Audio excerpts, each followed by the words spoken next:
वहीं उत्तर प्रदेश में हो रही निकाय चुनाव में सत्ताधारी बीजेपी ने अपने एक्शन प्लान को अमली जामा पहनाना शुरू कर दिया है।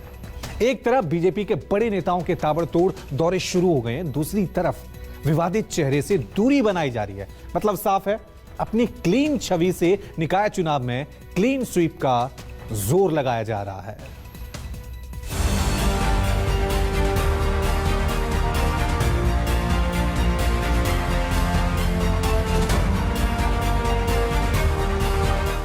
दूसरे चरण के कुल 95 नगर पालिकाओं में बीजेपी ने उम्मीदवारों का ऐलान किया। बीजेपी आधी आबादी पर दांव लगाती दिखी है। दूसरे चरण के कुल 45 महिला उम्मीदवार उतारे हैं, साथ में 2 मुस्लिम उम्मीदवार उतारकर सबका साथ, सबका विकास, सबका विश्वास का संदेश भी दिया।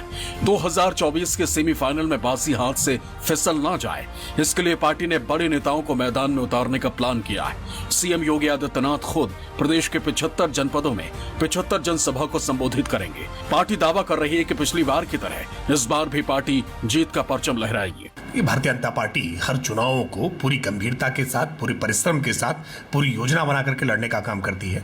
निकाय चुनाव में पिछली बार भी भारतीय जनता पार्टी ने 16 नगर निगमों में से 14 नगर निगम जीते थे। सबसे ज्यादा नगर पालिकाएं और नगर पंचायतों में भारतीय जनता पार्टी ने अपने विजय का परचम लहराया था। इस बार भी भारतीय जनता पार्टी अपने पूरी कार्यकर्ताओं के तंत्र के आधार पर और नरेंद्र मोदी जी और योगी आदित्यनाथ जी की सरकार की उपलब्धियों के मंत्र के आधार पर हम जनता के बीच में हैं। हमें पूरा भरोसा है कि जनता इस बार फिर आशीर्वाद देगी और सबसे ज्यादा बड़ी संख्या में नगर पंचायत, नगर पालिकाओं और मेयर के पदों पर भारतीय जनता पार्टी का परचम लहराएगा। बीजेपी के इस मेगा प्लान का अंदाजा इस बात से भी लगाया जा सकता है कि कैसे जिताऊ उम्मीदवारों पर मंथन हुआ।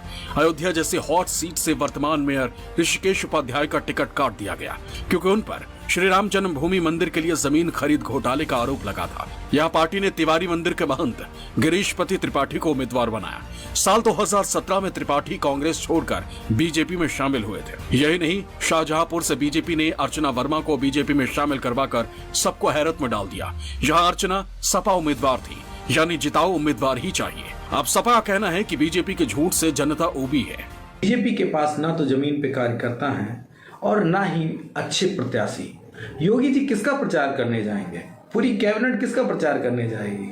अच्छा, मैं तो एक सवाल पूछता हूं, मच्छर मरे नहीं, डेंगू का प्रकोप बढ़ता गया, नालियां साफ नहीं हुई, नालियां अपनाती गईं, कूड़ा उठा नहीं, कूड़े के ढेर बदबू फैलाते रहे, और योगी जी प्रचार करने जाएंगे? कैसे? इसको कहते हैं कि राजनीति में चोरी ऊपर से सीना चोरी। कांग्रेस का कहना है कि इस बार लड़ाई सिर्फ कांग्रेस से होगी, क्योंकि उम्मीदवार जिताऊ हैं। मंथन के बाद उन्हें मैदान में उतारा गया है। एक एक सीट पे, चाहे वो 544 नगर पंचायत की सीटें रही हों, चाहे 199 नगर पालिका की रही हो, 17 मेयर की रही हो, तमाम पार्षद, सभासद और सदस्यों की, सारे जगहों पे हमारी पार्टी ने मंथन किया।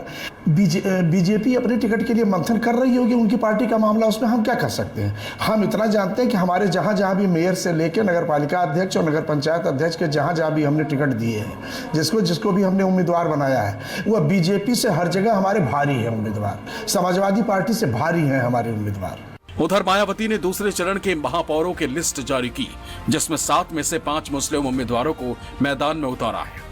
सियासी पंडितों का कहना है कि इससे सपा को चोट पहुंच सकती है, क्योंकि मुस्लिम वोट बढ़ सकते हैं। अब इसका फायदा किसे होगा, 13 तारीख का नतीजा बताएगा। दरअसल उत्तर प्रदेश के निकाय चुनाव को बीजेपी लोकसभा चुनाव के पहले का सेमीफाइनल मान रही है। यही वजह है कि पार्टी प्रबंधन की तरफ से न सिर्फ मुख्यमंत्री योगी आदित्यनाथ बल्कि बड़े नेताओं के भी ताबड़तोड़ दौरे सभी जनपदों में लगाए जा रहे हैं। खास बात यह भी है कि एक तरफ बीजेपी की तरफ से जिताऊ उम्मीदवारों को ही मैदान में उतारा जा रहा है, तो दूसरी तरफ विवादित चेहरों से दूरी भी बनाई जा रही है।